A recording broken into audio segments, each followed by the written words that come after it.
Görgen, dear colleagues, dear friends, I just wanted to wait a few minutes to wait for Olafur Eliasson, but he is coming. And so I used the time we have, and we have a very intense, dense program.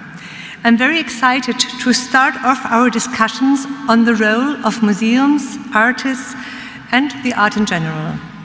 It gives me a great pleasure to see so many colleagues from near and from far gathered here today. I must say that Roxley Foley, who is here, has had the longest flight, 30 hours. 30 hours to come here and speak with us. And the second long flight was from Singapore, Eugene Tan, who is just at the airport and arriving soon.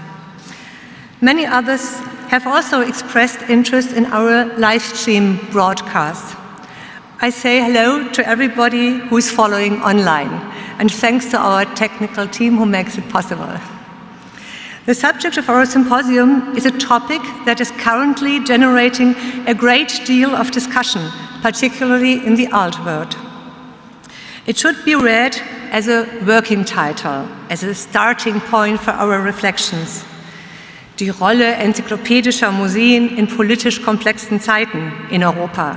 The role of encyclopedic museums in complex political times in Europe. It's a heavy, big, powerful title. It's kind of surprising that you have been coming nonetheless. We decided to throw it in its rough formulation into the plenum. To use the term encyclopedic, hi Olafur. Museums, of course we have to discuss it, and we will do it this afternoon with the help of 4 brave colleagues.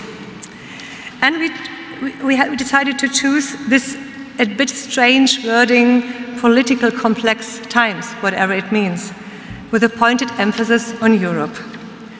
Indeed, you can see our title is really provisional. That is partly intentional, partly despair. How to get over such a complex topical subject? I suggest we should use it like fragments of further development. It's one of my favorite citations. Neil understood immediately. It's from the introduction of Truth and Fiction by Johann Wolfgang von Goethe. Fragments of further development, I really like that. But of course, there are some stories behind our title and the whole symposium. 5 months after the referendum's vote for the Brexit, and immediately after the election of Donald Trump, we had a meeting of the International Bizot Group in Mexico City, and were exactly starting to discuss the same subject, with literally the same title. A very passionate, emotional debate around the role of the museums in society, and about our possible failure. Everybody had the strong feeling that we should have continued with that important issue. Matthew Teitelbaum, who will be chair of our symposium, was part of that discussion. And also, among our speakers here for this conference, Eugene Tan, James Snyder, Hartwig Fischer, Gigi Veit, and of course, as long-standing member Neil McGregor. Among the participants of our conference here in the audience is also Pepe Serra, the director from the museum in Barcelona. The other story is linked to the program Episodes of the South. It was invented by Catarina von Ruckschell, director of the Goethe Institute Sao Paulo and the South America region, and supported by the Bundeskulturstiftung. Catarina will organize tomorrow evening the Talks with Objects at the Japanese Palais. I was so privileged to be part of this program, Museal Episodes, and we shared a beautiful experience traveling together to Bahia, Brazil, La Paz, Bolivia, South Africa, and Athens, discussing different concepts of museums in the 21st century and what we could learn from each other and how we could honestly start the process of unlearning to avoid unconscious bias and the colonial approaches. Catarina, Övül Domozsoglu, and Marcelo Rezende are here with us from this group. The rest of our group is following on via live streaming, they promised. On our final meeting, we found out that one of the secrets of our group was imperfection. And Matthew just said, imperfection is the secret of life, of course. but it was so important that nobody was speaking perfectly English.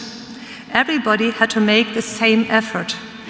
I'm saying this because we decided to do here in Dresden the whole Congress in English, with some exceptions, of course. Everybody in the audience should feel invited to participate and to contribute, even if not perfectly speaking. You could also switch between the languages. We have our wonderful translators for the whole Congress, simultaneous translators, and Astrid Linian-Giese is one of them. Thank you so much. Why do we choose this topic now? I would say we are currently confronted with many uncertainties. The hyperglobalization, the financial crisis in 2007 and the loss of confidence and trust in the industry, society, politics, the terrorism, the increasing also international competitions also between museums, and the erosion of the European idea, and you could follow with climate change and so many other things. The future of the young generation is going to be destroyed by the entities of the elderly. This was visible especially in Brexit. We observe the rule of national conservative parties and an increasing division of societies. It is time to raise the question, is Europe about to crumble? Are we on the verge of collapse? The social polarization is also a topic worldwide. For example, critique of the so-called intellectual elites by politicians like Donald Trump. Fundamental democratic values are called into question. While global trade seeks to break down barriers, they are re-erected to keep out particular groups of people, as we currently see around Syria, in Hungary, or in the United States. Increasing threats to freedom of speech and censorship of artistic creativity are to be recognized.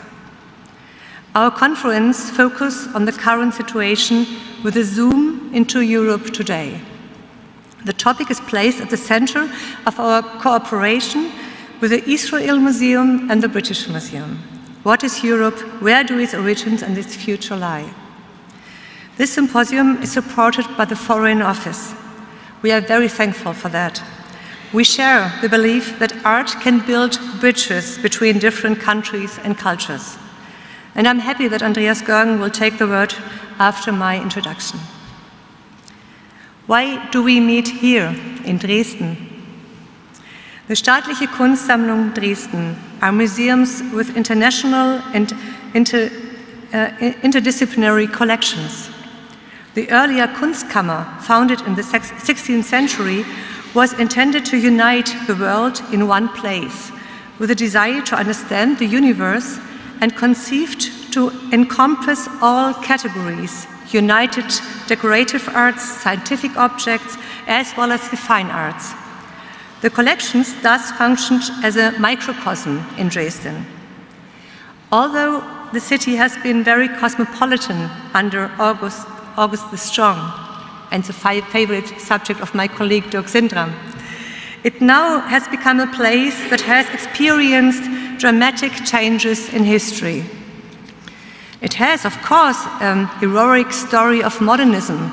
In a way, you can start with the Enlightenment, which was very strong in this region, followed up by the Romantic period. Caspar David Friedrich is the start of modernism in a way. Hellerau, the Reform movement, Brücke, Dix, Lesitsky, Mondrian, Kandinsky. But during World War II, for example, the first burning of books in Germany took place in May 1933 here in Dresden, and the first exhibition on so-called degenerate art. The image of Dresden, even on an international scale, is highly emotional. It is about destruction and reconstruction. The Frauenkirche is the most famous symbol for that. Dresden, that means modernism and anti-modernism, tradition and innovation. Today, Dresden is also the scene of the Pegida Group and its demonstrations and marches every Monday. A dark shadow is casted since almost 2 years upon the city of Dresden. Their images have been propagated through media, resulting also in a certain bashing of the city, which is still present today. I would also say bashing also of Saxony and in a way also of the whole eastern part of Germany. But you must say that this movement, Pegida, they're using Dresden as a stage, like a stage setting, and as a symbol, of course, as a background. The question is, what should the role of the museums be, and all the cultural actors in general, in this heated atmosphere? But it turned out to have a very positive effect, I would say. It stimulated an open, lively, democratic culture of discussion inside the city, which is very rare. I would say, in the moment, the only place in Germany where you find this phenomenon. I would like to give some examples what in the international art scene museums, artists can do to react, perhaps in a very direct and immediate way, a little bit like Agitprop. And perhaps in the talk with Olafur we can continue on this subject. There was this J20 art strike that took place on 20th January 2017, on Trump's first day as president. The coalition Hands Off Our Revolution, made up of over 200 artists, musicians and cultural representatives who execute a series of exhibitions and actions using art to counter the rising rhetoric of right-wing populism and to combat increasingly common expressions of intolerance and xenophobia. Olafur Eliasson is part of this coalition. Recent measures restricting personal freedoms, such as Trump's executive order of 27th January 2017, instituting a travel ban, forced not only individuals, but also museums and cultural institutions in general to take a stand. The Museum of Modern Art in New York, for example, rearranged the fifth-floor galleries to display works by Zaha Hadid from Iraq, Charles Hussein Zenderoudi from Iran, Ibrahim Salahi from Sudan, where paintings by Henri Matisse, Pablo Picasso and Francis Picabia originally hung. The labels of these works included a note pointing out that these artists come from one of the 7 countries whose citizens were denied entry under the travel ban. Such actions demonstrate the potential power of art, particularly in difficult political times, when the fundamental values of democracy are being called into question, and highlight the need for public discourse on processes of transcultural interrelations and intercultural interactions. As cultural actors, we must honestly and critically scrutinize our own actions and address the fractures in society, almost very honestly, and doing also evaluations if we really can change something. In a way, it's almost impossible. It's very idealistic and naive, perhaps, but we have to continue to try. In 1983, already Pierre Bourdieu had warned against the presumed superiority of a class that identified itself as elite, speaking of the racisme de l'intelligence. In the 21st century, the museum should no longer be a hermetically sealed fortress, but can offer platforms. The museum can be, under certain circumstances, be a safe haven. The museum also can sensibilize the senses of people. Some other aspects what museums can offer. I give them more like keywords. So creativity as a weapon against xenophobia, reveal and teach in cultural interconnections and processes of intercultural exchange, show that migration has always taken place and that cultures have never been isolated. Responsibility to those fleeing war whose own cultural heritage has been destroyed, to consider the artworks and objects for them and thus preserve their history and share it with a wider audience. That was also for Hartwig Fischer very important when he was here in Dresden. Also questions regarding the repatriation of human remains. We are just at the moment with Nanette Snoop and our team in a very intense discussion. And it's also one of the points of discussion at the Humboldt Forum. Promote long-term thinking and projects with countries where colleagues face difficulty because of the political situation. Offer them a platform, include them in common projects. Some of them are also here with us today in the next days. Sharing of knowledge, make knowledge freely available to everyone, for example, through online collections and open access. What should an encyclopedic museum of the 21st century look like? Digital media and global networking have led to the development of concepts like open access and sharing, which are now applied in diverse areas of our lives. How can we transfer these ideas into the inner structure of the museum? Let's take as example Wikipedia, which in a certain sense can be considered as heritage of the collaborative work in the tradition of Diderot and d'Alembert's Encyclopedia. They both included the work of at least 139 co-authors.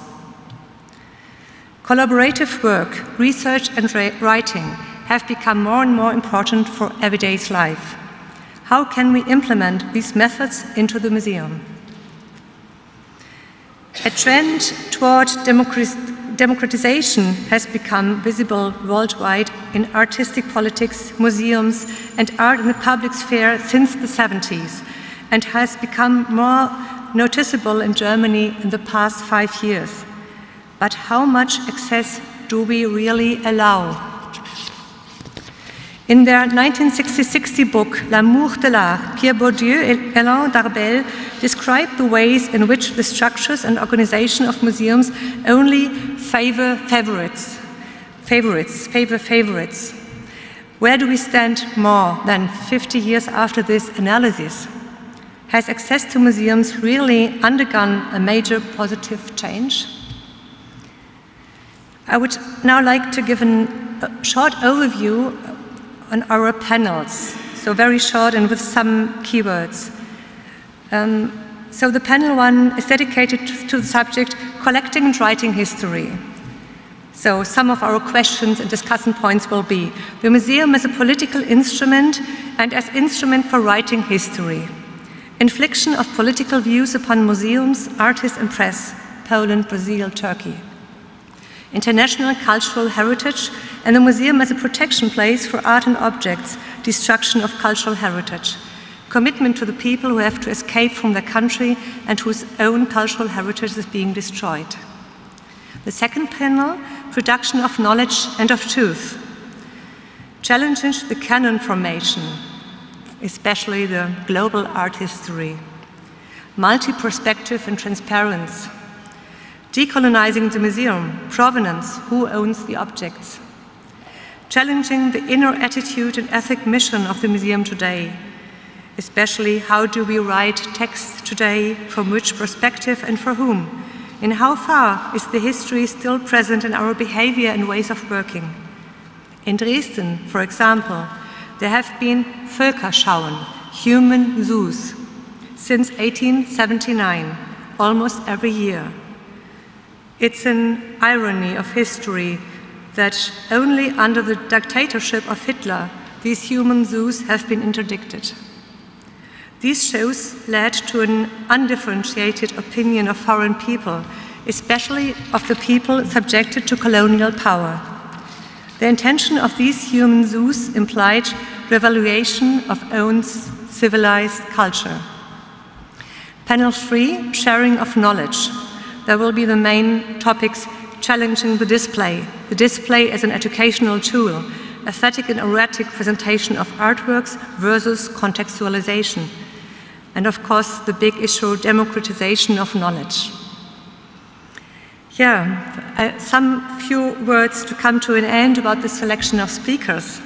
So at the beginning I already described that some networks, special networks, are coming in different layers together here. And so perhaps it's also a personal story, but I believe in coming together and having new friends. And some of you, they know each other very well, and others never met before. And I think there's something like an alchemy and mystery in this room, and I think it will work, I'm pretty sure.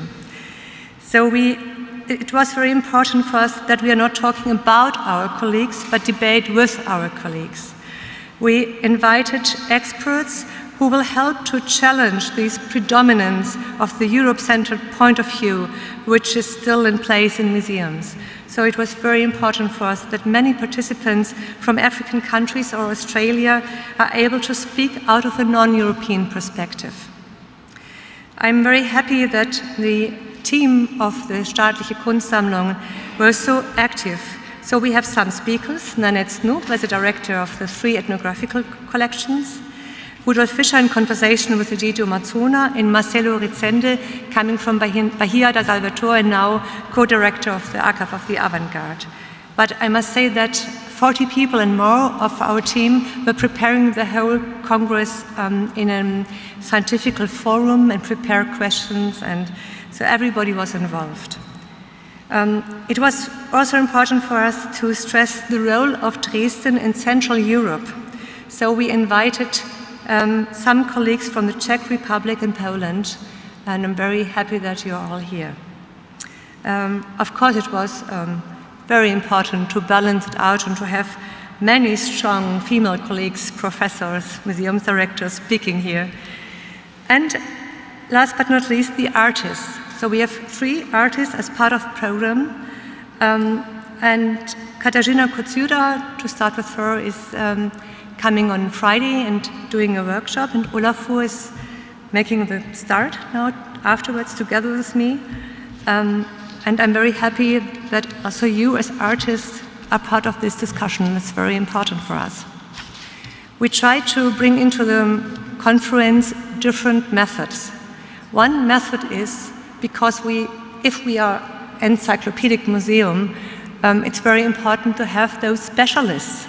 And this is something really very beautiful in our tradition in Dresden. We have so many curators and colleagues who are highly specialized and are concentrating whole life for many, many years on one detail. And so we offer Friday morning special guided tours through our collection with the expert knowledge. Then we have workshops on the last day. In these workshops, it's more performative, so also with methods of artistic approach.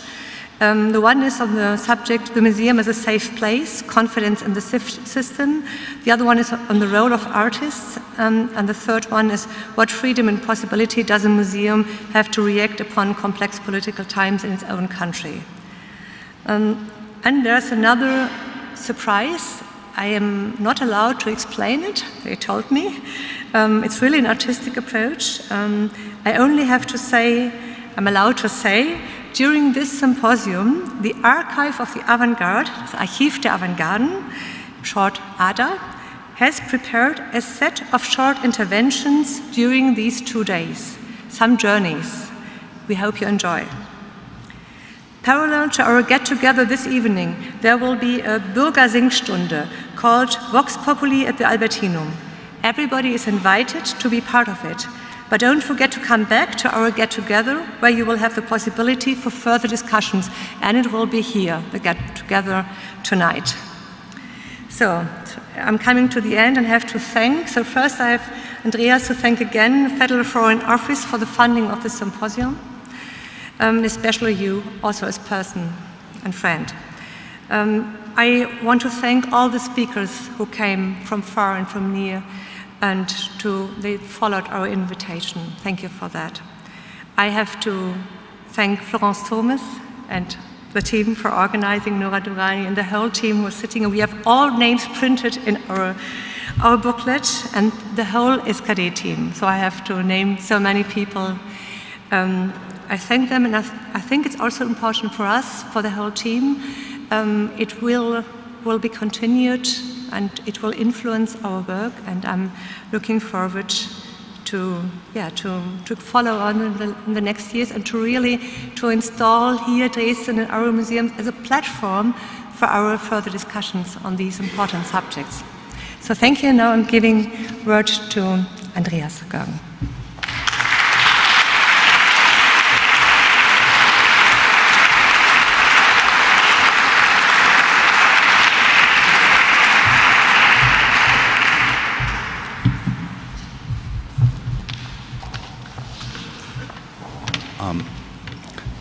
Liebe Marion Ackermann, Lieber Daniel Kühnel, lieber Hartwig Fischer, sehr verehrter Neil McGregor, meine Damen und Herren, mir wurde gesagt, ich sei Vertreter eines Nationalstaates und möge deswegen auf Deutsch sprechen.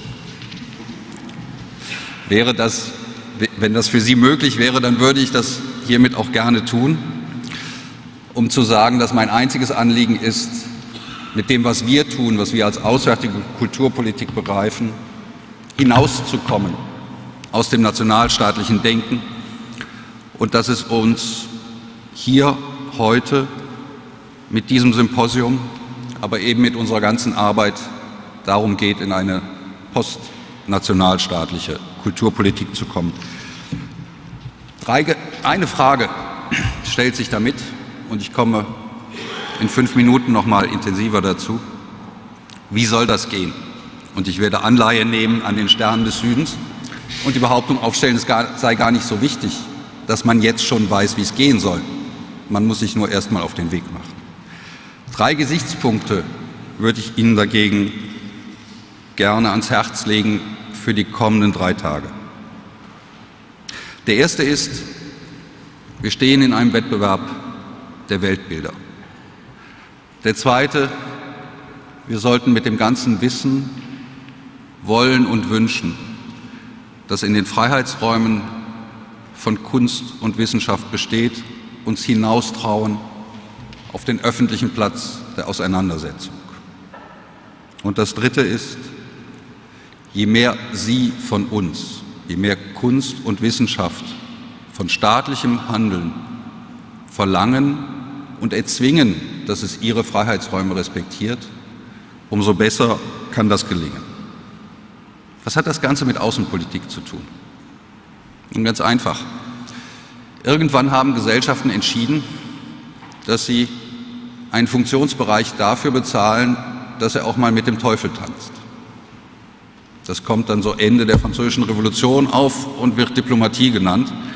Das sind die Leute, die dafür bezahlt werden, wie das damals hieß, mit fremden Mächten. Damals hielten sich die Staaten noch alle für Mächte. Mit fremden Mächten über die Gesamtheit der Beziehungen zu reden. Das heißt, wir haben es jeden Tag und hoffentlich für Sie, Sie haben es weniger jeden Tag mit Menschen zu tun, deren Weltbilder wir nicht teilen, deren Weltbilder in unserer eigenen Gesellschaft mindestens kritikwürdig, wenn nicht sogar inakzeptabel wären. Aber wir werden von der Gesellschaft dafür bezahlt, dass wir genau das tun. Und insofern kann Diplomatie keine reine Technik sein. Und das Wort selbst ist eben auch erfunden worden, um zu sagen, es geht um mehr als nur um das Verhandeln von Interessen. Das ist so ein bisschen verschüttet gegangen in der gegenwärtigen Diskussion. Sie kennen alle diese wunderschönen Begriffe von Soft Power oder Nice to Have oder wenn man nichts Besseres mehr zu tun hat in der Außenpolitik, dann macht man so ein bisschen Kulturpolitik im Verständnis von Tanzen und Springen und eigentlich haben wir uns doch alle ganz lieb. Ich sehe das ein bisschen kritischer. In dem Maß, in dem wir in einem Wettbewerb mit anderen Weltbildern stehen und um es ganz einfach zu sagen, in dem Maß, in dem es einen Wettbewerb gibt zwischen einem Weltbild, das sagt, es gibt Wohlstand für den Einzelnen ohne Widerspruch und auf der anderen Seite wir behaupten, es gibt Fortschritt für eine Gesellschaft durch Widerspruch. In dem Moment ist es damit wahrscheinlich nicht mehr getan, sondern es lohnt sich eben hinauszugehen auf den Platz der öffentlichen Auseinandersetzung und zwar mit ihren Mitteln, mit den Mitteln, in denen es nicht um die Gestaltung der realen Welt geht, sondern in denen es um das Aufzeigen von Möglichkeiten von anderer Welt geht.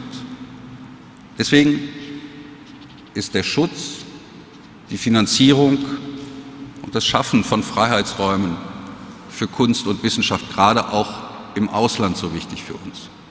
Deswegen gibt es so etwas wie Goethe-Institute. Deswegen fördern wir Museumskooperationen. Deswegen versuchen wir, in Schulen präsent zu sein.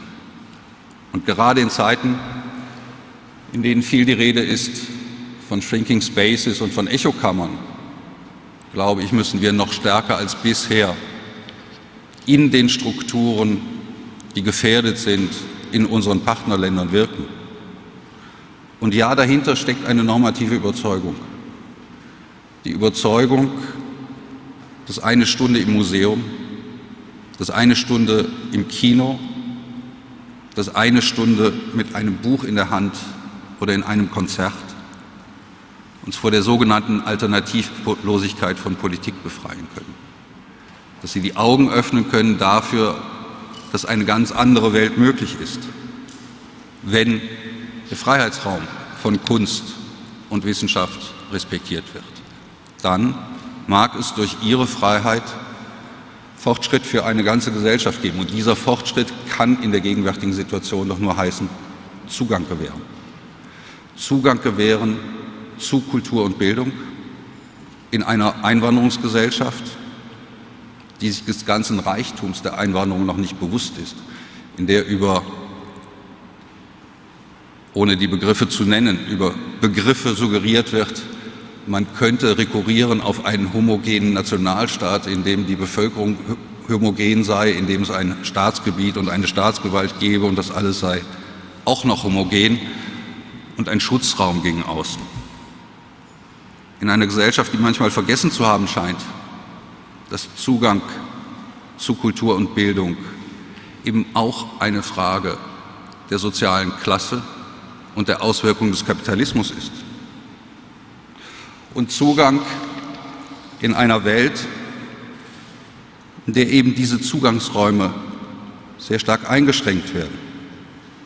Wir machen uns keine Illusionen mit dem, was wir tun, mit der Anstrengung, Zugang zu gewähren zu unserer Kultur und unsere Kultur zu öffnen für Zugänge von außen, rufen wir oft Sorgen, manchmal Ängste hervor.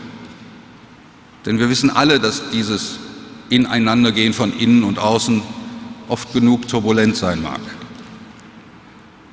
Und dass diese Turbulenzen als Sorge oder als Bedrohung empfinden werden können. Aber wir vertrauen darauf, dass Ihre Arbeit, dass Ihre Empathie mit fremden Kulturen, dass Ihr Wissen um fremde Kulturen und um die eigene und dass Ihr Mut, auch neue Ideen von Wissen und von Schönheit zu entwickeln, uns dabei helfen können, die eigenen Grenzen zu überwinden. Ein Beispiel möchte ich nennen, was mir sehr am Herzen liegt. Das Nie wieder der Shoah, die besonderen Beziehungen zu Israel sind Grundlage unseres Staates. Wir werden in den kommenden Jahren Situationen erleben, dass genau diese Erzählung, die wir in jedem Lehrbuch, in jedem Schulunterricht, die wir alle gelernt haben, dass genau diese Erzählung, die wir alle zu Hause noch am Küchentisch auch gehört haben, an vielen Küchentischen dieser Republik nicht mehr so erzählt werden. Das heißt, dass ein Teil unseres Selbstverständnisses, unseres Weltbildes in der eigenen Gesellschaft mit Brechungen zu tun hat, auf die wir bislang nur unzureichend eingestellt sind. Und wir werden Ihre Erfahrung brauchen.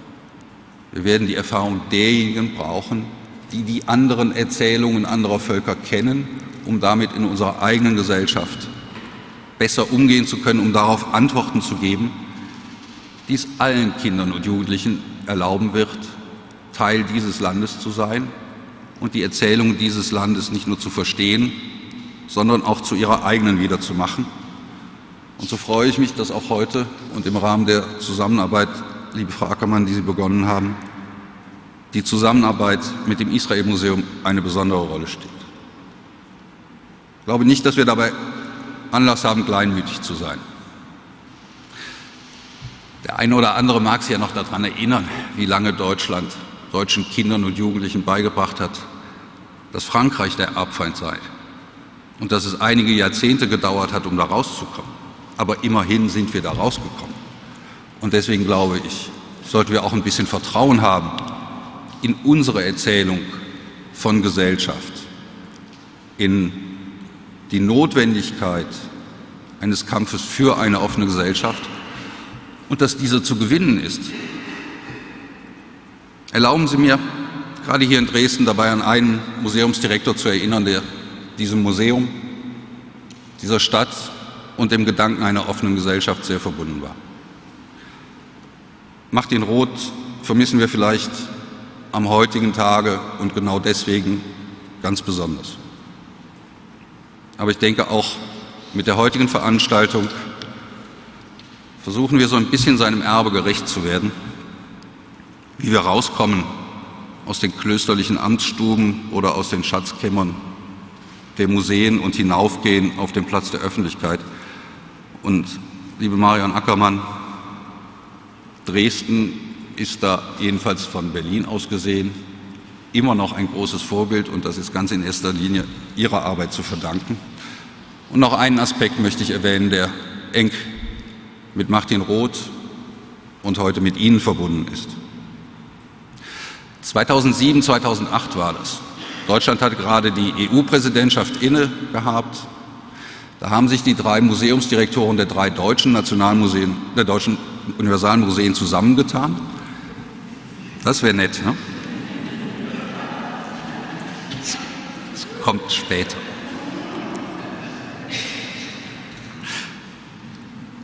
Jedenfalls haben die vor 10 Jahren mal was versucht, was nicht geklappt hat.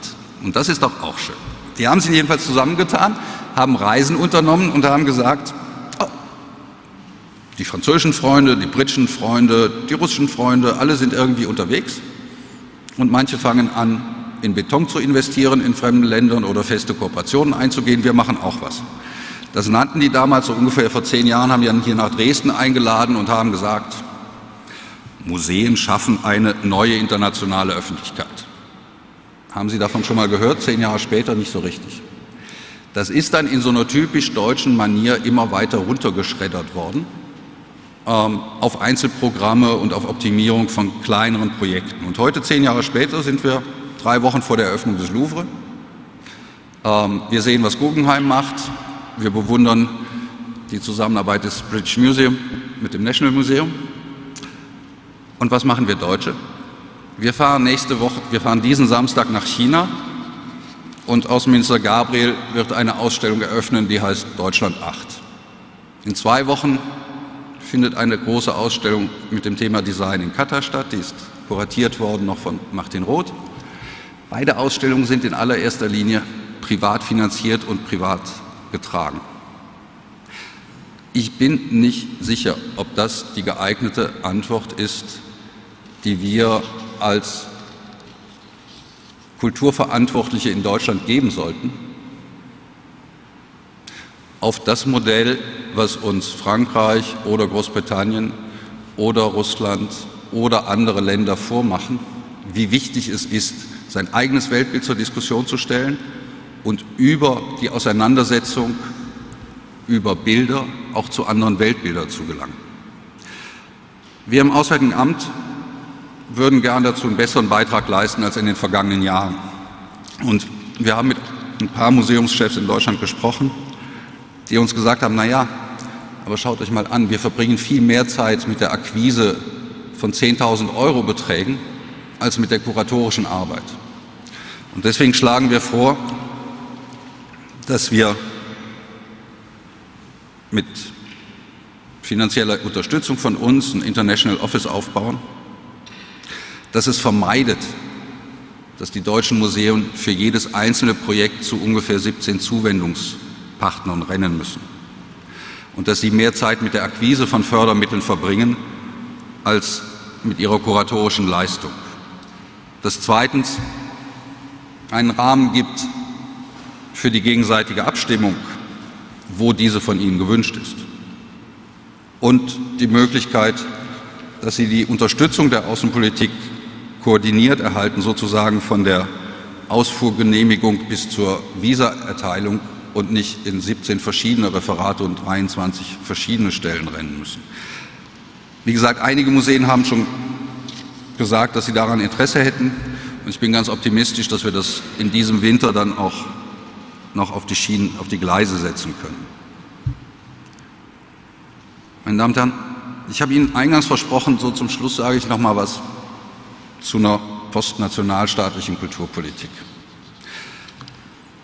Drei ganz kurze Aspekte möchte ich dabei benennen.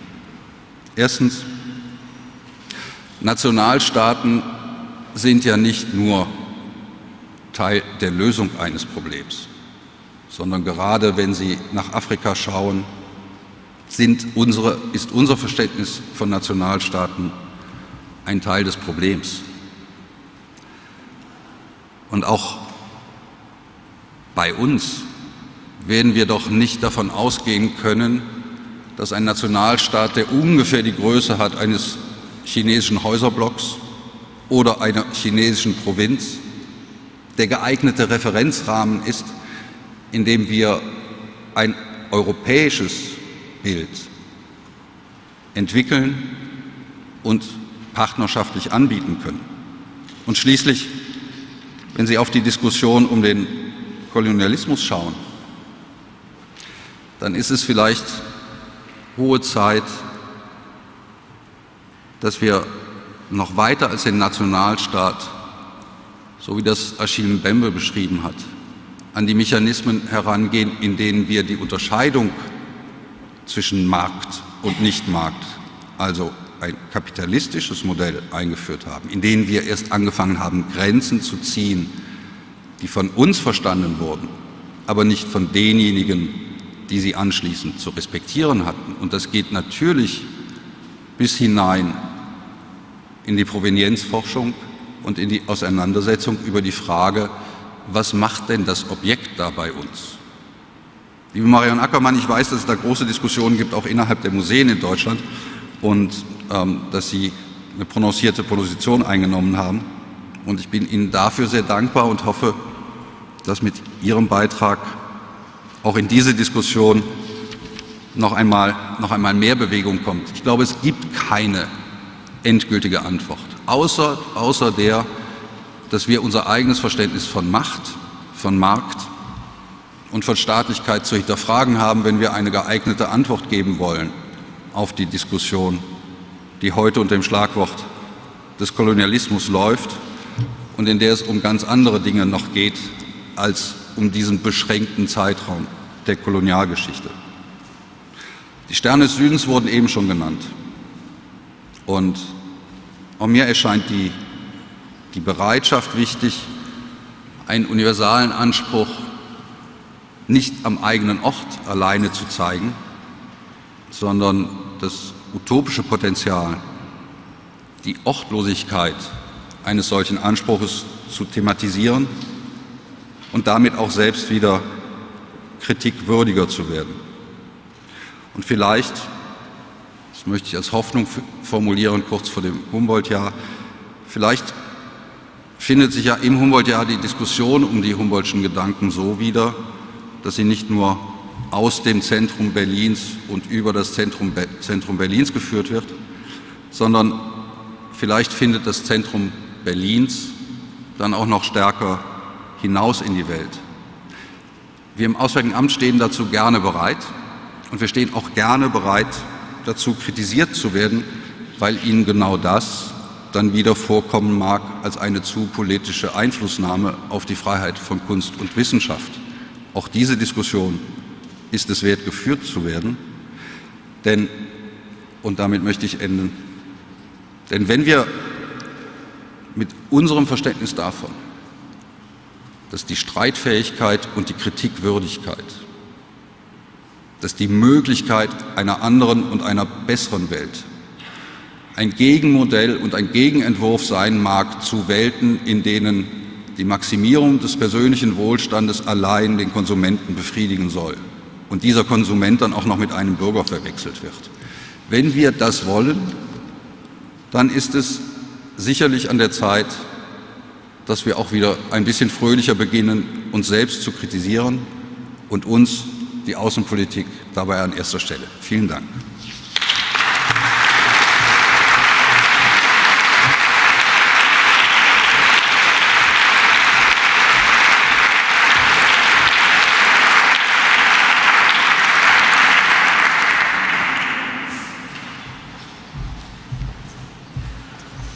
Lieber Andreas Görgen, vielen Dank für diese nochmal aus politischer Sicht intensive Einführung und Kommentierung.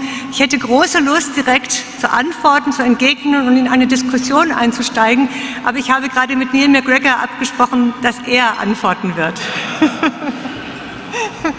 Now I'm very happy to announce that we are now starting with our conversation. Olafur, Eliasson. I know, Olafur, many people came because of you, I'm pretty sure.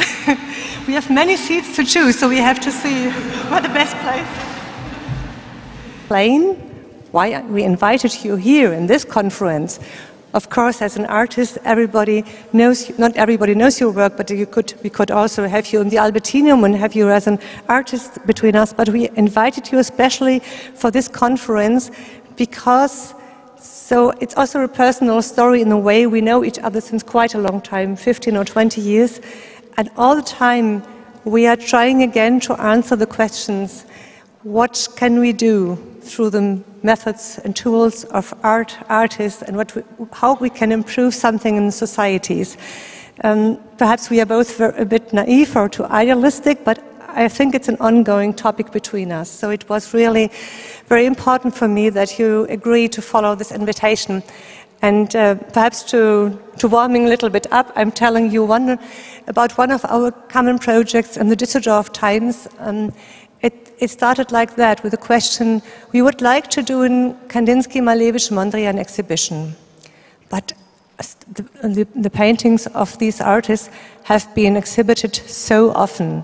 What will the people say? Do we produce only a blockbuster exhibition and 100,000 people are coming and haven't seen nothing? And there was this nice citation of Wassily Kandinsky, who wrote 1911 über das Geistige in der Kunst, that so often it happens in museums that people are entering the space, looking at the writing, the catalogue and the painting and going out of the space, and nothing had changed. And so we were starting our discussion, how can we do something different? How could we sensibilize the people that they see differently? We started with the process of seeing, of viewing.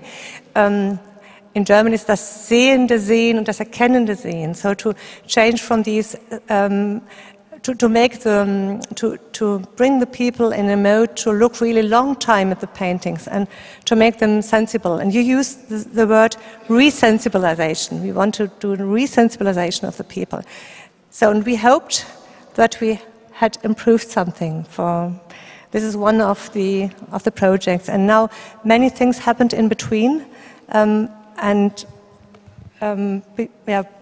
Perhaps to start to throw us into discussion, I brought this one of the last books of Olafur with me, and immediately after the political experiences, election of Donald Trump and Brexit and so on, I spoke already this morning about them.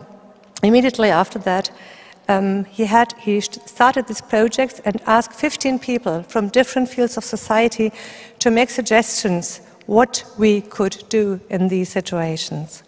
And then there was this big book and many projects, and so I thought we could start that you perhaps explain a little bit to the audience how you're working, what are your main topics, but what at the moment exactly is happening after these changements in politics, and what you are trying to do with your art, but also with the form of your studio in Berlin. Thank you, Marion, and again, thank you for having me, and for having me in such great company. And just with regards to the Malevich exhibition in Düsseldorf that we talked so much about, the idea of resensibilization obviously had to do with going against the general nummification or becoming numb. And the because we could have said sensitizing or making people more sensitive, but the idea of was the idea that it was actually the painting that made you more sensitive, and proposing that the painting was the active and you were the one which were being addressed by the painting, or that reversal of perspective is maybe one of the things we can talk about, because I think it's not really about whether it goes with this or that way. It's more about whether people trust themselves to the extent of saying, okay, I am the one who's being addressed by the painting instead of, instead of me addressing the painting. But let's get back to that later if we can. But with regards to this book, the last few years, really, I have been increasingly interested in the periphery of where I have been working primarily, the periphery of the so-called art world and institutions. And I have become more involved with policymakers, some politicians, and different kind of networks, grassroots or NGOs and so on, just to try to understand the sort of mechanistics of the operations. Not to say that I'm getting any better at it or I'm becoming good at it, but generally speaking, I do see a degree of seamlessness between how the art world and the institutional structure works and the way that, for instance, policy work has been organized. And I'm still in my infant years, but one of the things that I noticed is that the studio, the artist studio as a space, or as a I'm afraid of saying laboratory, but as a potential parliament, has some potential. So this book was very much about, could I make a book? And it's really more publication than a book. It's number 7 in a series of the publication in the studio. Could we somehow create a book which was not about where one gets an idea from or what happens once this idea is a work of art and sits in an institution, but what's the distance between thinking and, if we call it, doing, if that's what an exhibition is, right? Or, talking and action. So there's quite a journey between thinking and doing. And that had a lot to do with, well, how do we translate what we know and what is constantly being said into what we do? And the book turns out to be more like a stepping stone and, exploring this. But this is where if I have moved the last few years at all, it has been towards the direction being very interested in how do we actually exercise the kind of causality that is built into art, whether it's contemplative or theoretical, but also where action and actually activities on the street. Could you describe what has changed for you in the last, I don't know, 10 years or so in the development of the societies and your experiences after every project? I know that you're also doing a very honest evaluation and asking yourself how are the possibilities of art. So perhaps I can confront you with something I thought would be a nice idea, with a statement of the other artist who was speaking on the last day, Catarina Katsura. And everybody has this booklet, and she's writing in her abstract that I try to read it. So I make it a bit shorter. You can read it for yourself in the long version.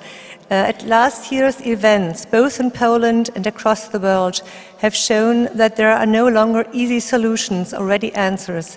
Despite constant talk about the role of art in education, despite professing faith in the causative power of art, despite the growing number of artists, new works, discourses, galleries, museums and exhibitions, we woke up a few years later to a world that is by no means better.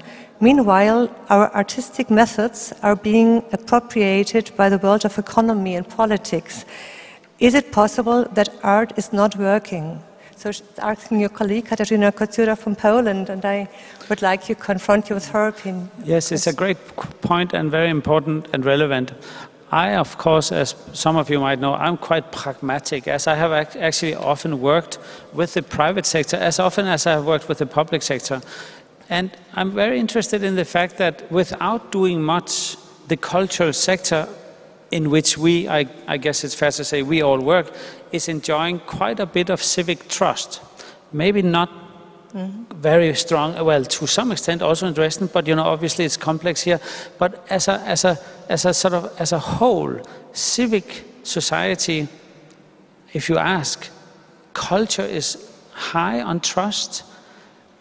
Politicians are, decreasing, right? We know that, populism and nationalism and general success in Germany is interesting there.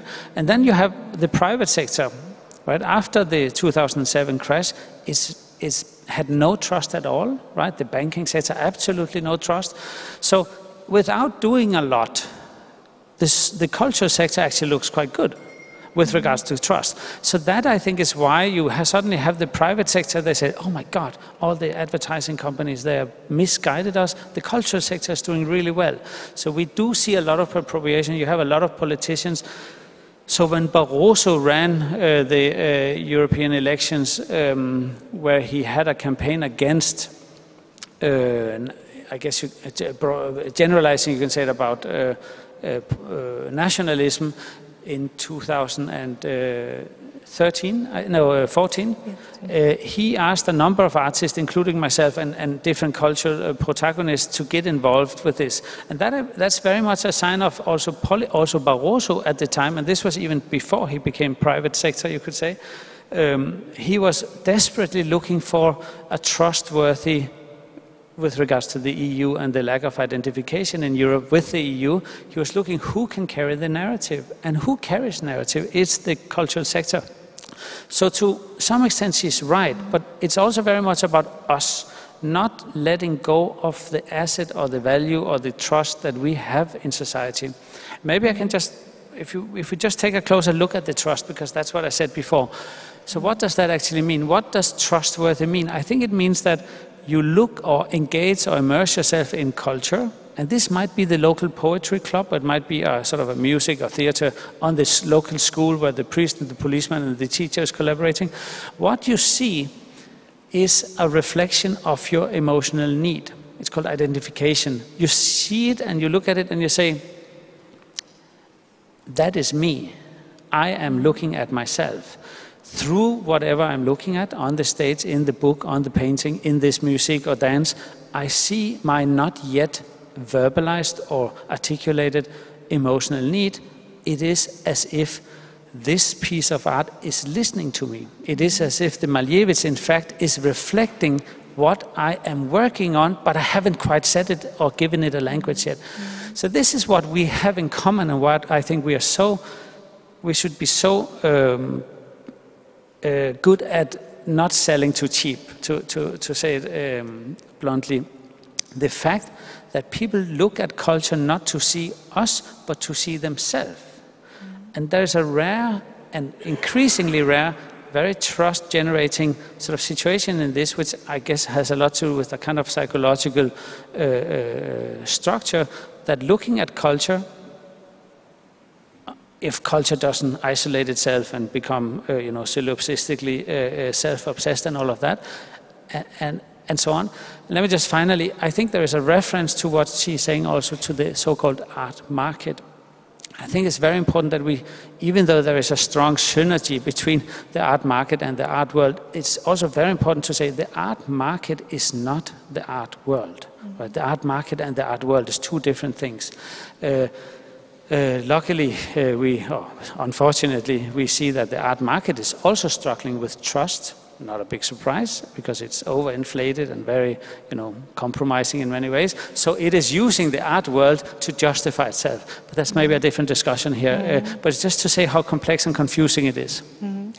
Perhaps I would suggest we just jumped in deeply in the discussion, but perhaps it would be good to start. You brought some slides and to explain something with which main works over the years. I will do it quickly. I just also meant to, as I'm sure that somebody does not know the works, this is the Turbine Hall at the Tate in 2003, right at the beginning where the lobby spaces in these larger and a sort of a trend of big museums.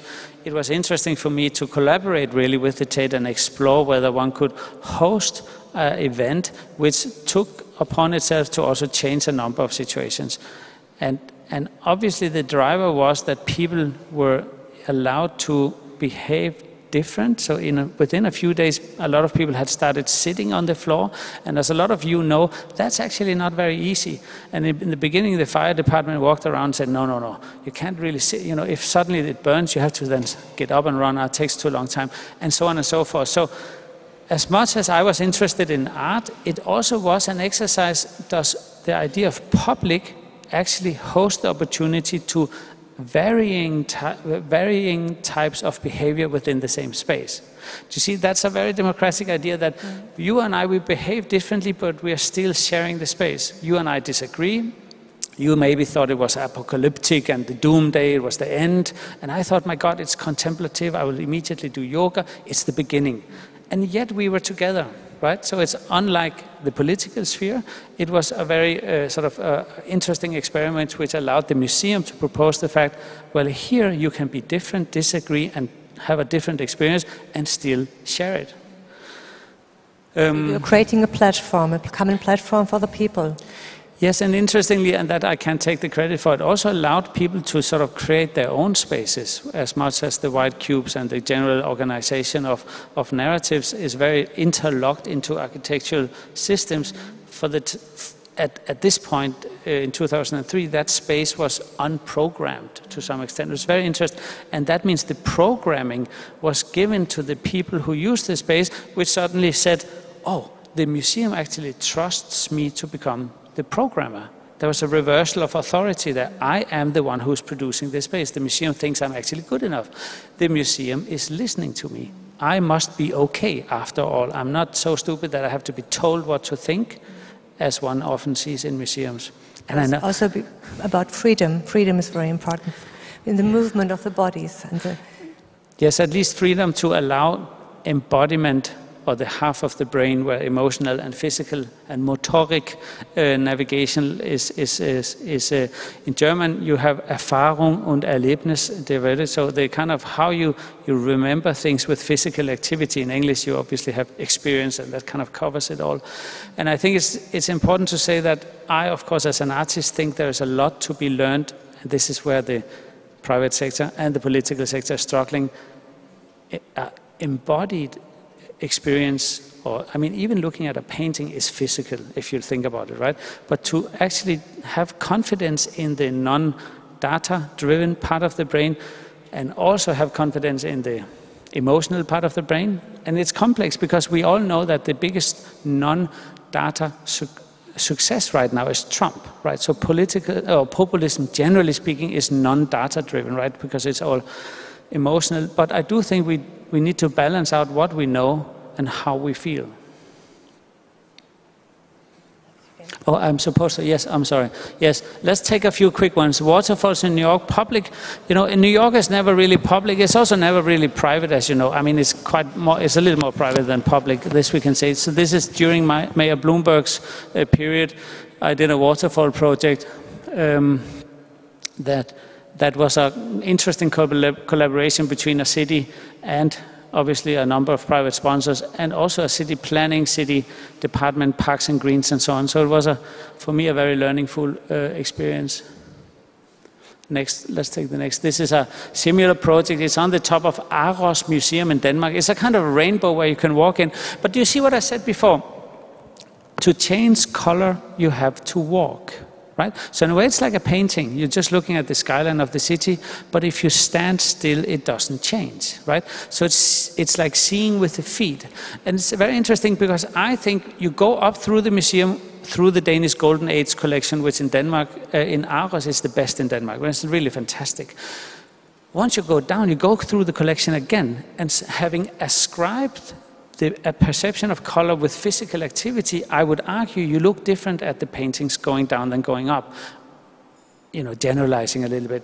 So I'm very interested in this sort of potential that people are actually co-creating, as you can tell, or taking co-authorship in this way. This was paid by a Danish foundation, but it is a public museum. So interestingly, also a collaboration in that sense. Let's take the next one. This is just to show, I worked a lot with ephemera. This is a kind of it's a rain room with a few lights in it, and then there is a rainbow. And as you can imagine, you get wet, but it's exciting and it's lovely to walk through, and looks, you know, it looks great. But I did this in '93. Do you remember the dematerialization of objecthood in art, the Lucy Lippert book, the interesting reference to the 70s, the people who inspired me, the land art, the kind of idea that the perception will be the driver, and the things that I've been talking a little bit about. This is like a rainbow room, and obviously the eye the drop and the light is what makes the angle or the color. So if you go out and you stand outside, you know there's nobody in there. You also know there's no rainbows, right? Because the eye is not in there. So this idea of allowing people to propose that it's their rainbow, and if Marion is sitting over here, her rainbow would be over there sometime because I'm not sitting in her chair. So quite literally. Let's take the next one. The same principle to some extent. This is a collaboration with the UN, the IPCC, the group of scientists who made the UN report out of which base the Paris Agreement was made, which later was ratified in Marrakesh.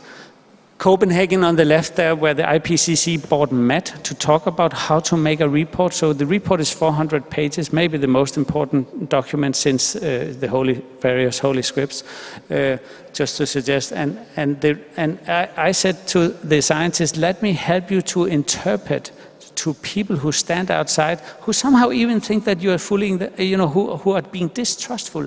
Let's show what the glaciers in Greenland actually look like. And with a foundation and collaborating with the town hall in Denmark, we on the city square in Copenhagen put the ice in Greenland right in front of them. And we did the very same in Paris 1.5 years later when the Paris Agreement was organized. Let's take the next. So they have the physical, and it's very interesting. You walk up to the ice, and even us, professionally, we walk up to the ice, we touch it with the hand, and we say, oh, it's really cold. And we knew, but that we knew it with that data part of the brain, right? And we all know how difficult it is to translate climate thinking into climate doing, much harder than we thought, and much harder than when we talk about it at least. And this is kids, getting ready to change things. So, next picture. The Festival of Future Now is in Berlin, where we are, through my school and are collaborating with 100 students or so. We are actually, I put it in because we're opening it tonight and tomorrow, the Festival of Future Now. So I had a school 5 years at the university in Berlin, which took a lot of the things we're talking about. And this is me just sneaking in an advertisement. Should you be passing by Berlin? Because Hamburger Bahnhof is hosting it. Now that the Neue Nationalgalerie is being renovated, we can't go there. Obviously, we hope to be back.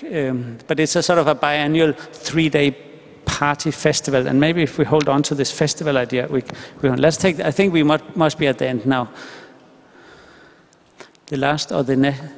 Oh, okay, Tirana, Lego City, building up Tirana in the late 90s, Tirana, Albania. And negotiating how to build a city has so much potential. But let me just say one thing. Lego the toy maker, Lego bricks, in Tirana, Lego had not a strong presence in Albania. Let's just say that. So, some of the buildings, I don't know if you can see, are actually they're built with the knobs down and the holes up. It's very interesting, right? So motoric knowledge and so on, the concept of Lego was kind of clear. We put Lego together, but they would build, side to side, or I'm just to say, it's like, there's so much interest, I think, interesting potential in this. And it's been traveling around to a number. It's a sort of a touring piece in various parts of the world. Let's take the next. My God, I have a lot of pictures. Okay, the Green Light Project was an attempt to address in 2015 the sudden influx of migrants and refugee seekers who came into Austria the first time, and later I did it in Venice. It's been a project that I've learned a lot from. It's also been an occasionally controversial project, but it's one in which I'm trying to address the need for coming up with integrational systems. A mix between cultural sector experiments, workshops, playing around, and also, the broader cultural sector such as dance and music and, theater, but combined with language classes, legal consultation, therapeutic trauma management consultations, all put together in a kind of course or school or workshop in which we were collaborating on making this green lantern that I designed, 3D printed in so on and so forth, and that was then sold to the benefit of the NGOs, who in this case in Italy was working with the refugees. Let's take the next slide. Do you see, the next one is in Venice. That's how it looks now, and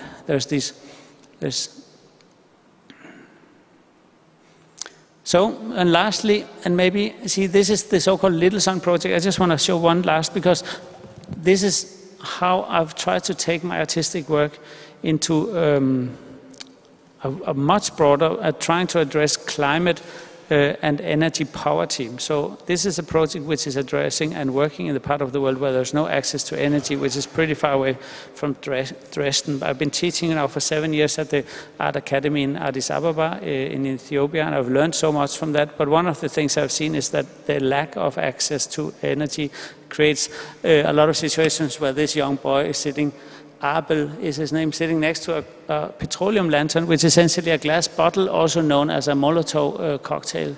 So, which is the equivalent of smoking 2 cigarettes a day. So don't get me started now, but this is one of the big things. But is that the last picture? Because maybe, oh, see, but that's the other side of that coin. So I was in Copenhagen, then to Paris with the eyes. This is Marrakesh with the ratification. And just to get back to the beginning, the kind of work I've gotten involved with regards to policy and trying to be agenda and campaigning driven, and for which I'm going to New York next week, is something that is becoming increasingly interesting to me, because here it's through the French Ministry of Climate, I succeeded to make a little happening at the opening event of the Marrakesh Climate, the COP23, I think it was called. So here you see everybody getting a little sun that the Ministry of Foreign Affairs actually sponsored, by the way, and in France. And then they're holding a little sun up, and then we did a sunrise together. But it's more about the it's not really about the light only, it's also about doing something together, right? Which is hard enough in a climate panel, as you can imagine. And you can see normally I can say there's one gentleman who was not so impressed with the whole concept, whereas the woman next to him was really quite into it, and so on and so forth. But needless to say, some of these projects was more in the periphery, just like this one, where I'm hoping to show that what we have in the cultural sector is a way of bringing people together, which has a different momentum. And I'm sorry to break it down when it comes to behavioral psychology. We do it on behalf of each other, not on the expense of the other. And that is, I think, one of the assets that we have in our field. Thank you, Olafur. I think it's important to give an overview about some projects, because it would be arrogant to expect that everybody has seen everything, so it's good to have some images in behind. But I try to analyze what aspects you already spoke shortly about, and perhaps we can go more deeply in it. So the one was, I think you are always very interested from come to exclusion to inclusion, to have these we mode, these common experience, to build up trust, that you said is very important for you, build up trust, believe in civil trust, and then to use also tools for democratization of art, to have these experiences through the instrument of festivals. So tonight we are very thankful that you came, because tonight it's the opening of the big festival in Berlin. And because we can first start with this, I think. What does it mean for you? Why is this festival character something which you could use as a democratic tool? And perhaps also, because we are not talking only about possibilities of artists, perhaps I can also ask if they're parallel to the possibilities museums can use. Could you transfer something of your experiences, and how we perhaps could act, and could we learn from you and your experiences? I'm not sure you can learn from me, but I think we can do things together. I do think there is a number of things changing within the cultural sector. I think the interesting decentralization of the truth, if you can call it that, or of content in the formats of the institutions are becoming increasingly clear. And that means we are seeing, for instance, on the big European rock festival, the music festivals, that the quality of their speakers' programs are at this point almost competing in attendance with the music programs. And suddenly you have, it's just to compare with the fact that an interesting part of the cultural sector, such as the music sector, and this is really, nowadays, a big rock festival is not, or music festival is not mainstream.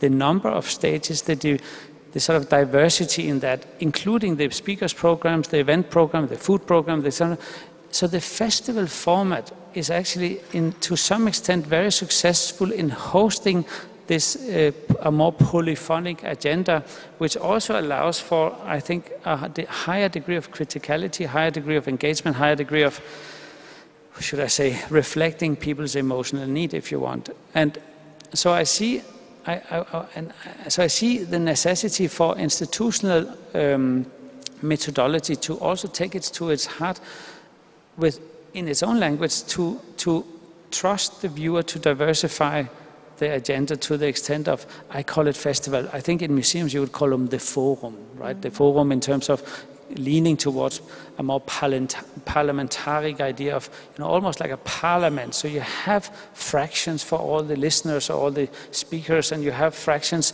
in which people can find their different departments instead of a monolithic model where there is a core and so on and so forth. All of this you obviously know a lot more about, but me as an artist have seen an interesting change in success rates when it comes to hosting. And when hosting, really, I mean hospitality, the institution's sense of hospitality. Yeah, a big topic. Yeah. Is the number for you important? So the number of people you reach, couldn't you argue the one person counts? Or is it, I think for you it's important to have a huge number of people. Yeah, I personally am interested in the democratization of accessibility to culture. I see it as a big success if more people goes to the rainbow than less people in the roof. But I'm very much aware that that does not speak about the quality of art. Has nothing, the numbers and quality, that's two different things. I'm just generally interested in the outreach, the cultural potential in terms of behavioral change and so on. And I know it sounds a little scary when you say behavioral change, but I think of when we trust culture, we also trust culture to handle behavioral change. So, and I'm quite interested in, if you have more numbers, you also have this, I think, the not so well documented art history of sharing an experience. Art history is very much written about as if I was alone when I looked at Mona Lisa. It never in art history says, and then the person next to me said that, right? Oh, there's actually another person, and you are never alone. You're never, ever alone with the Mona Lisa, for sure.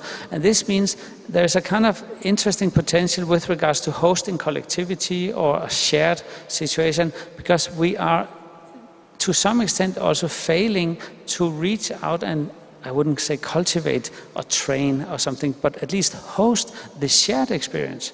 The fact that you are supposed to touch the eyes, but it's actually very nice to touch the eyes with somebody else touching, and then you look in each other's eyes and say, oh, right? And that I think is something which, with regards to the monolithic very much is driven about, is about a narrative which has to do with the singular and the kind of, the romantic idea of the singular also. Yes, this collective idea of experiences is very important for you. I remember the very beautiful exercise you developed for this Kandinsky-Malevich exhibition. It was not only to stand longer time in front of paintings, but to regard also the behaviors of other visitors and then to follow them through the room, viewing them, watching the paintings. And that I really loved this exercise, and some people we could see trying it in the exhibition space. Yeah, this collective experience. Perhaps let's talk about the studio. So when we listen to you, so we can see that you're using many tools as an artist. So you're creating your work, which also has a certain authorship. So it's still Olafur Eliasson, but then next week you're speaking in a big political situation, giving speeches, lectures. Tonight you're opening the festival, you have your studio. You have to perhaps to come back to these 15 suggestions how to react to Donald Trump. And so you are inviting many people from all the different disciplines and from all 5 continents to find solutions. So when I had to prepare the Laudatio for the Kaiser in Goslar, I remember I asked you if I can use the word post-Goethenian. So, because it has something of Goethe in a very different scale, of course. He invited every day for lunch some specialists from the world. The one was very good in natural science and the genius for mathematics and so on. And he tried to learn something from the universal knowledge through the talks to these different people. And I remember when I was the first time in your studio, I had a similar feeling, so that you are bringing all the people together in your studio because it's really to our topic, encyclopedic museums, bringing all these knowledge in your studio and working with totally different methods and tools, dancing, moving, touching, reflecting. Can you describe for our audience, not everybody has been in your studio, I would suppose, can you describe your way how your work in the studio relates to the person Olafur Eliasson and your authorship? Yes. Thank you. Yes, absolutely. Can I just add a note to something I forgot to say before when I said the polyphonic museum, because I didn't speak about the extension, please. And then I will get back to the studio just because I thought it was relevant, as you are to a large extent involved with the institutions. I also think the reconsideration of the boundary of the institutions with regards to the society, the local and regional society, and I think there is because it's more about a mindset than an operational toolbox. I think it's very important to understand that there is various ways to actually sort of broaden, I wouldn't say export, but broaden the mindset of the institution to work, for instance, with the educational sector. This is a classic one. Instead of waiting for the kids to come to the school, get into the schools, collaborating with the politicians who desperately need trustful cultural friends anyway, to get into that is one level, right? Another level is in German it's called Vereinsleben. There's a great potential of collaborative, especially through artists and cultural programs into the German Vereinsleben. Association. What would you say, Vereinsleben?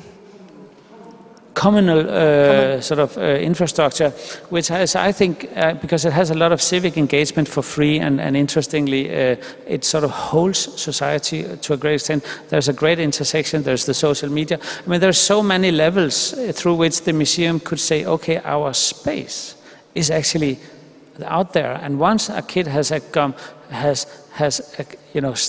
started trusting themselves to the institutions, they might want to make the journey to the actual museum, and they might not. But to some extent, the field or the expanded field of the institutional agency and so on. So that was just to add that to the point of diversification of the center. The studio. So I've been very fortunate. The studio, just to demystify it a little bit, collaborates in many ways with what I call the art market. But luckily, I've also had since long time collaborations with foundations, some of which are governmental, some of which are private, but philanthropic foundations, such as the Rainbow in Aarhus is a foundation that is a civic foundation that used to be a private foundation, and so on. So you could say the kind of, to demystify, the funding machine of what I do in the studio has a very diversified kind of payment model, and that allows for a kind of a slightly more diversified also type of activity. This means we have 3 teams, teams of craftsmen, fantastic craftsmen out of 12 or 13 different areas. Craftsmen, that's 35 people who works typically with their hands and are all educated within different crafts, or wood or metal or electricians, but also stage and goldsmith and more sort of cornered things. Then there's a team of architects, 20 architects, who are all, I mean, imagine to be an architect and then to choose for a career to move in and to work in an artist studio. You either must be incredibly insane or really very good. And that means that the people that I have is a lovely, very diversified crowd. And then there's the last team is a research team of 25 or so people as well. And they have either sort of academic or sort of data, sort of film or data, computer science, and so on. And this means that the team altogether, which is now about 28 different nations, have almost all of them different education. So I was with an architect yesterday who said, I also have about 100 people. And so it's kind of the same. And I said, no, in my studio, everybody has a different background. And all his great architects came from TU and ETH. So with regards to a sort of a lively space in the city, we try to take it very serious that we are also a civic producer. So we try to do things, host things, be in dialogue with things. We invite politicians. When heads of states comes to Germany, we always invite them to the studio first. Never really works. But we try to suggest, if you come to the artist studio, you come closer to you're not walking out of the country, right? It's not like you go into the artist studio and then you're gone out of the world. It's not a romantic, escapistic journey. It's a hands-on, realistic, active, and very gender-focused, and very climate-focused, and very sort of human rights-focused. And we just have our own ways of trying to address this. And of course, sometimes we kind of lose it because I talk like I do now, or sometimes we get very efficient and we actually succeed doing things. So we celebrate the uncertainty, right? So we're not afraid to say, unlike the politicians, we sometimes say, well, I actually don't know, right? So I say, okay, but I host trust with such gratitude that it actually feels great. We are doubtful. Could this model of coming together, working, also be shifted to other places, or could it work as a model for, I don't know, for politics, for the museum, for institutions? And what would happen? Could you imagine, for example, to bring this whole studio to Dresden? And what was happened then? How is the relationship to the local stories and the local aspects? Or is it something like a, how to say, global module system, like a global machine which is always the same? Because the question is, Jerzy Veit has in Prague also had your project with the green light. And you had it in Prague, but you had it also in other places of the world. And you remember we had this talk already last time in Berlin, so my question a bit critical. How much are you implementing the systems which are created by your studio and in the same forms and shapes and different places of the world, and how much are you reacting to the local stories and emotions and conditions? Well, typically we try to be context sensitive, as there is a strong tradition for that from within culture. I mean, I think the kind of contextual sensitivity has a history in art also, and typically we work with local collaborators, and in a project like Greenlight, it would not be possible if not working with the local authorities, the local organizers, the organizers of the Venice Biennale, the municipality of Venice, the local politician, who finally the regional politician actually came to see the workshop. What was that thing going on in Venice? And I mean, collaborating with the NGOs and so on. So we have civic society, public sector, private sector, the sponsors, 2 companies gave money because it's like that. And then finally the politician came, and we had done, and I only just heard that myself, a job training course. And the job training course with these participants in the workshop went very well, and a number of them had gotten jobs.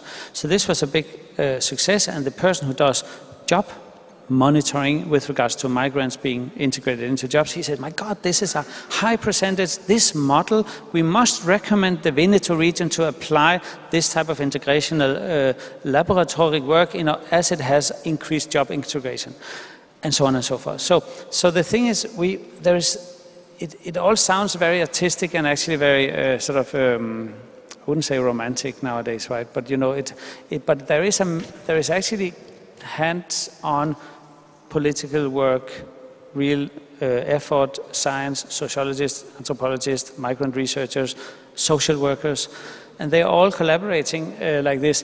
So what I think we thought of this as being the modus operandum of the studio, the way that an anthropologist and a natural scientist would actually talk to each other. We say, yes, they're talking, right? A contemplative scientist, we love contemplative people who works at the Max Planck. We all know Max Planck is very natural science driven, but contemplative science is also so important, right? So it's the two brain halves. So we love behavioral science because it's interesting as, Elke Weber, the German behavioral scientist who was at Columbia and now at Princeton, she, is very much interested in the data type of brain, I mean, what we know and how we act upon what we know. And we have invited her, and she's written in my catalogs occasionally, so it's a good example of a first.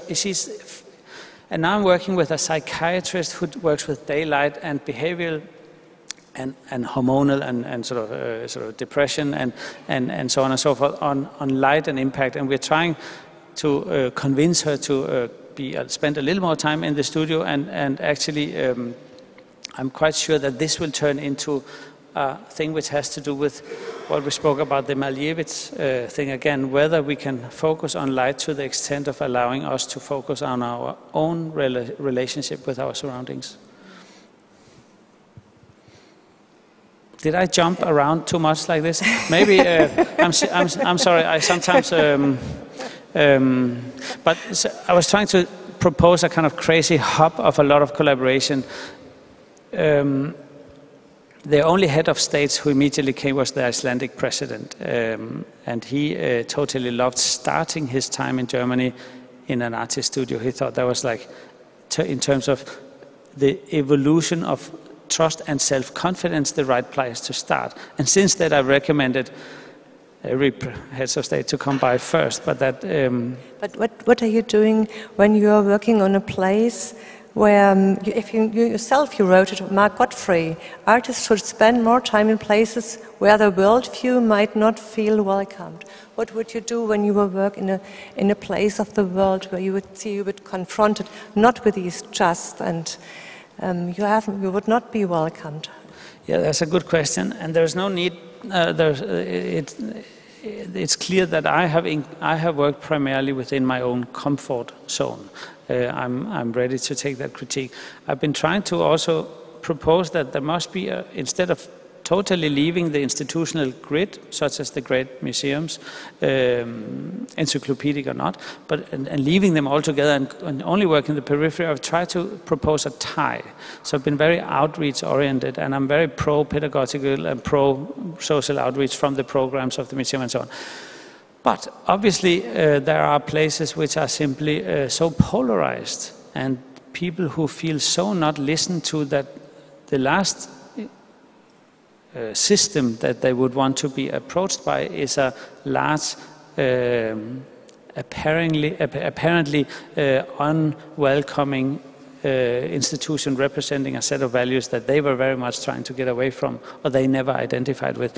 So I'm very interested in this, and it's not just a question that I think institutions and museums should look upon. It's also the general topic: how does climate communication reach people who are simply so disconnected and feel so marginalized that they are not going to have to, they don't want to listen to it. So again, I think there must, and I have the confidence that it is possible with culture, there must be a way of reflecting the marginalized people's sense of feeling not listened to. So what we should not do is to make a so-called Hillary Clinton, right? So that was, as much as I thought that was going to work, it turned out actually a lot of people felt not listened to by her, right? And we might make the same mistakes as being museums. We think we are all right and fine, we have the friends and everything seems to be in good shape, but there's just so many people who feel that they are not being listened to. So I think one thing is to work on the actual street and to do things which I think addresses aspirations. So the LEGO project, I think the key, the secret component, the secret stone in the soup is that it's actually aspirationally encouraging, meaning that the policeman who was guarding the street and the boy on that photo who normally sells cigarettes, the gun was on the table of the policeman and the cigarettes were on the table, and they were building, I mean, they were maybe not building the house together, but you get the point. I think there are ways to address and for me, it's not peripheral communities. I think it's more people who say, well, they or you, Marion, simply don't reflect what I need. I mean, you just don't say anything with which I identify. So the question is, should we change them, or do we need to change us? And obviously I would say we need to change, if not us, then what we do, because there's no way that we should take it for granted that there's a natural border between who is invited and who is not invited. Needless to say, everybody should be given and have access to culture and so on and so forth, as you all know. So I think it's very much up to us. And I'm not afraid of also taking the provocational route with the famous 3 buses here. I thought that was a great project, really fantastic work of art also. That is one thing, and I congratulate the kind of people behind that. But on the other side, I also think that needs to be that needs to be supported by a substructure on information, outreach, and so on, other projects backing up, other projects before. I think just dropping one project from the moon is going to make it very hard for a large group, and it's going to increase the sense of polarization. Over 10 years probably there is another success, but there is a degree of emergency now where I think it's really relevant to act a little faster. So that means the allocation of funds for alternative fieldwork should be increased, and so on and so forth. These are not new models. My base point is I'm confident that culture is capable of actually reaching to the people who feel utterly and totally disconnected from society, and who are likely also to, radicalize themselves and so on. So to radicalize themselves, from me the key word to ask you one of the last 3 questions, okay? The one question is, what is a radical museum for you? I think the radicalization of institutions lays in the active hospitality. It's a hospitality that is agent-driven, right? And it very much has to do with self-evaluation of the museums. If a visitor to a museum who comes in and say, "Oh, I feel home here," I think it's all fine and the museum can relax. But if a person comes in and the person says, "My God, this is so not me, I feel uncomfortable," and if your museum then says, "You're still welcome, and you are not just welcome, you're like incredibly welcome," and that is hard work, because it has to do letting down your own barriers. You have to also admit, well, if you don't feel welcome, we are not good enough. And I'm not trying to give you some sort of private sector, oh, the customers, all that is the most important type of thing. It's really about this societal grid that we want to propose also, right? Do we want to propose inclusion? That actually does mean starting with oneself. I know it's easy to say, and in that mechanism, if a person comes into a museum, or if a person meets a museological conundrum, then I think we have what I think is the very core of the whole thing. If it's a great work of art, and fair enough, it's not all great, but if it's a great work of art, the person allows themselves to look at it, and in the process of doing that, allows themselves to look at the looking at themselves looking at it, right? So there's an introspective activity, which of course is called deconstructivism in the act. It's not something we do later when we go home and we say, that was actually a nice painting. So in that moment we look at it and we say, suddenly I see myself looking at the thing. So it's like a reflexive activity, and that is why it's different than private sector and politicians and so on. It's a space which simply only exists in the cultural sector. And if we can't convince that to be the most important thing we do, we can't succeed in reaching out into people. And there's nothing greater than people seeing, oh, that is me on that painting, that blue Chagall painting, that is me flying in the sky, that is how I feel. And you suddenly, I don't want to say therapeutic, but suddenly you realize a part of me was given language, a part of me that I was working with, and now I know how I feel. I feel seen by the painting, I feel seen, included in a part of society, and when I feel a part of society, I'm more likely to contribute. Trust, as Danish, Denmark has a lot of trust science because it's Denmark. Trust is economically very profitable, because you don't have to spend money on controlling people. It's very interesting. It's much cheaper to be trustful than always having to control. It's very expensive to control whether people is cheating all the time. Yeah, so trust is not, people say, oh my God, there's the Dane going about trust again. No, it's actually a very strong economical force within a society. People actually trusting each other, they are happier when they go to work and they produce more. Just to give it a sort of a German angle. So the last two questions. So can you tell us something about your new work or idea and you're just working on? What are the next steps for you?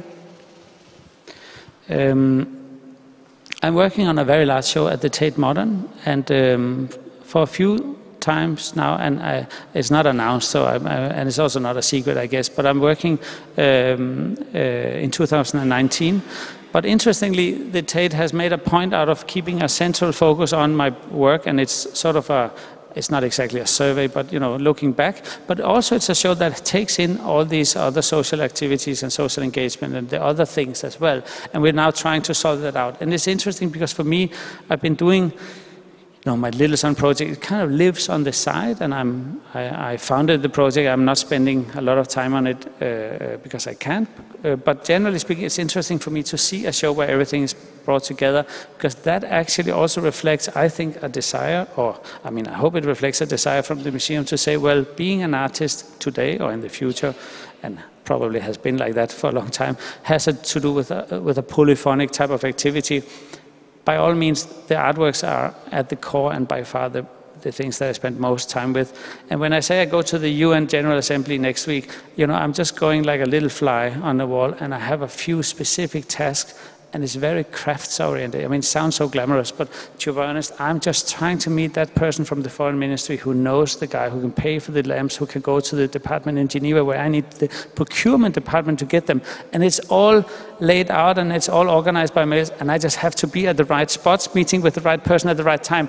So it's a little bit like being a young artist again. It's lovely. It's like when I had my first show, it was like so, the curator didn't come, and I was like in a group show, and I just sat there waiting, and I realized I shouldn't sit here and wait. I need to go and knock on the door and say, why did you not come? And then I got into the show.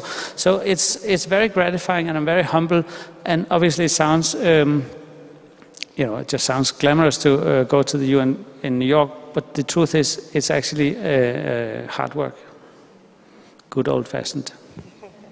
And the last question, dear Olafur, coming back to Dresden. So I spoke about the political situation, about this very open culture of discussion at the moment, which is also a very positive thing. What would you do here if we would do something with you? What would you suggest to do here? We spoke about this idea of a school inside the museum. What would you suggest to do here, especially in this situation? Well, I'm trying to understand, and I'm following the German election very carefully. I'm very interested in the AfD and how Pegida is moving ahead and how the people are articulating their own justification. I'm struggling, right? So clearly it's a little bit out of my field of expertise, but I'm trying to understand as they seem to be successful in harvesting a group of people who feel otherwise not represented. Well, so it's very interesting actually, and it actually reflects also the failure of who was before them. So it's very easy to blame them, they're doing all wrong, but clearly somebody who were before them mismanaged to address these same issues in the uprunning, and now what we are seeing is the aftermath of 30 years of mismanagement. One could, a little unjust of course, say. So I would very much like to see if I could bridge that for the time being, very distant gap between what is going on in the museum and what is going on, and now it's totally correct to say in the periphery, right? But from the centralized self-perception of the museum, but maybe we can turn around and say that the periphery for the time being is, if not the center, it is also a co-producer, and then the museum is a sort of a resonator with regards to it vibrates or it hums, and it needs to find a way, I don't know how, to hum on the same frequency. Right? So you can say there is a very unfortunate and polarizing and hostile frequency, but I don't know what else to do then, and call me naive. I need to find a way to find a way of tuning into that frequency. Otherwise, there is simply no connection, because I doubt that doing some kind of Lego block show alone will actually resolve the sense of inclusion. And then, of course, how to break that into scientific things. But I do trust culture to be able to solve that. I totally do. I might not as an artist alone by myself and so on, but I do. I'm totally convinced that it's possible. That is the most unclear answer ever on that excellent question. But it's a nice conclusion because we share this deep belief in the power of culture. So thank you so much, Olafur. So you're going tonight. We have at the opening of the festival in Berlin, and you have to go back now. And yeah, we are very thankful that you came over to. It's a great introduction in our symposium, and now we have to figure it out all the details, and what at the end perhaps we have other conclusions. We let you know, and then we invite you again, and then we do something for Dresden. Well, we create a project, and then you're coming back and see what is here going on. Thank you so much. Thank you so much, Marion. Thank you.